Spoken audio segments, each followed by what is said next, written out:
suis vraiment très heureux de cette victoire parce qu'elle a été longue à se dessiner. Ça a été un match difficile, mais on a su trouver les ressources pour aller chercher la victoire et c'est bien le plus important. Grand coup de chapeau à Lille pour la qualité de leur prestation parce qu'ils sont quand même embêtés par les blessures.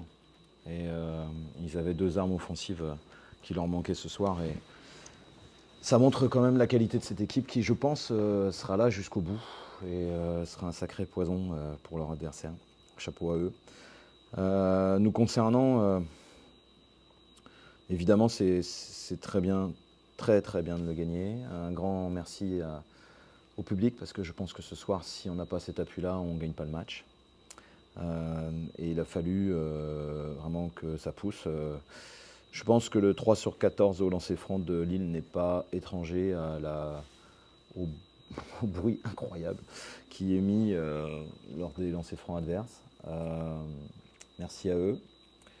Et puis après, sur le plan du basket, on voit une nouvelle fois qu'on gagne, mais qu'on a encore beaucoup de travail parce que on montre des faiblesses offensives qui sont vraiment dommageables et qui nous obligent à faire un travail défensif de très haut niveau, ce qu'on a fait lors des 15 dernières minutes. Hélas, on a raté le début du premier et du troisième quart-temps. J'ai hésité à changer le 5 de reprise, j'aurais peut-être dû, parce qu'il y en avait quelques-uns qui n'étaient absolument pas prêts à jouer ce match-là, avec le niveau d'intensité demandé. Donc, mais lors des 15 dernières minutes, vraiment, c'est du très très bon niveau défensif. Et donc là-dessus, c'est ce qui nous fait avancer. Et combien de matchs on a gagné cette saison parce qu'on défendait le fer, alors qu'offensivement, on était plus que moyen. Maintenant, c'est sûr que on est l'une des équipes les plus faibles, voire peut-être la plus faible, enfin peut-être avec La Rochelle, en termes d'adresse au tir en Pro B. Et c'est difficile d'être en haut du tableau quand on est l'équipe la plus maladroite du championnat. Donc il va falloir qu'on mette un petit peu plus de fluidité dans notre jeu offensif.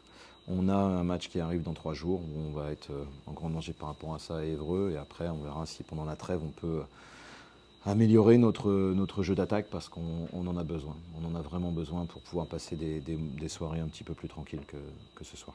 Le rebond offensif est la clé du match, mais d'un autre côté, notamment grâce à William Pfister. Alors le problème, c'est que les statistiques, quand un joueur pousse la balle de façon volontaire, on lui donne pas le rebond offensif.